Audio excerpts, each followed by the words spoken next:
Good morning. Well, this Seder meal continues. The apostles and Jesus sharing this meal before the time when he would be arrested and crucified. And as he lies there, he suddenly is moved to say, one of you, he says, one of you is about to betray me. It must have been a bit of a shock to the people who heard him. They thought, who's going to do this terrible thing?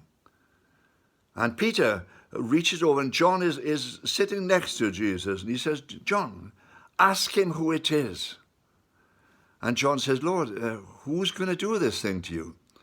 And Jesus says, the one to whom I'm going to give this sop. And dipping a piece of bread into the wine, he gives it to Judas. And we are told that when Judas received it from him, he ate it. And then Jesus said to him, now, I've done a special thing for you. I've offered you this sop, and I've shown you my friendship to you. I've shown you my love for you. I needn't have done that. In a sense, Jesus reaching out, almost pleading with him not to do this thing. But he knows it's inevitable because God's plan is working out. So he gives him the sop. And then, almost in exasperation, he says, whatever you're going to do, go and do it quickly. Now, see, the chief priests had all decided they weren't going to have Jesus arrested during the Passover. Too many people. But Jesus says, no, I'm in control here, not you. And when Judas went out, he'd have gone to the chief priest and he said, well, I know where he is now, and I know where he's going to be in a short length of time. But tomorrow, well, he may be gone again, and he may not come back until later in the year. We don't know. You have to arrest him. If you're going to arrest him, you must do it now. But you see, Jesus was in complete control. He was working out his timetable, not the timetable of the chief priests, but his timetable. And now Jesus is realizing what is happening. Takes some of the bread from the beginning of the service and breaks it and gives it to his followers and says, I said to you, you must eat my body and drink my blood. Well, this is going to be my body. This broken bread, broken and given to you, which was one, which becomes many. And now, those others who are there as well, these two are going to be blessed, because I'm going to take the wine and I'm going to give it to you. And you're going to share this wine, because this wine is going to be the sacrament of my blood. My body, you're going to be one body, and you're going to be fed with my life.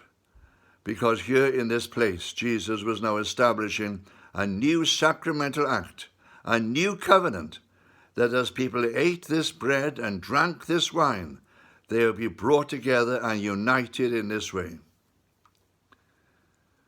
Of course, if you read the Gospel of John, you find that John doesn't mention any of these things.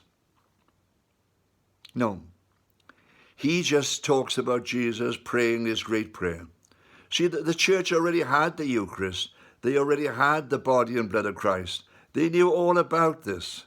John was to emphasize something else. This happened at this time, yes. But John leads his readers off now and says to them, this is the prayer that Jesus actually prayed the night before he was arrested, and the prayer he offered for all people, because he prays for the people who are his followers. But he doesn't just pray for them. He prays for all those who would believe in him through their word. He prays for you, and he prays for me at that particular supper. He prays for them all. And he prays that we should all be one, even as he was one with the Father. Now that was the prayer of Jesus. Very often, we come to the week of prayer for Christian unity, and I'm surprised very often because Christians get together and they say, Lord, give us unity, as if somehow this prayer of Jesus has not been answered. It is we who divide, not Jesus. Jesus is saying that we are one. It's almost like walking in the light and walking in the dark. If we walk in the dark, we look at the world around us, and we see the church split up into many, many denominations. We see churches quarreling with each other and arguing with each other and belittling each other and putting each other down. We see all of these things happening around us. But Jesus says to us, we are one. We are one because he has blessed us in this particular way. And we have to accept this. When you look at the Christians, wherever they are in the world, they may not worship in the way that you worship. They may not act in the way that you act. They may do things which you don't understand. Just reach out to them in love, because they are one with you and you are one with them. You see, the important thing is what Jesus was about to do. He was going to open the door into the heavenly places. He was going to give us access to the Father. He was going to say to us, I put before you this open door that none can shut. You're going to all have access to the Father. And yes, you will one day be with me in eternity.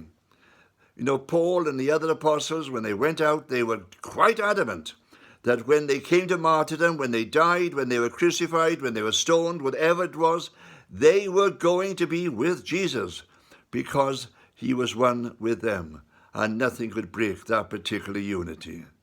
Amen.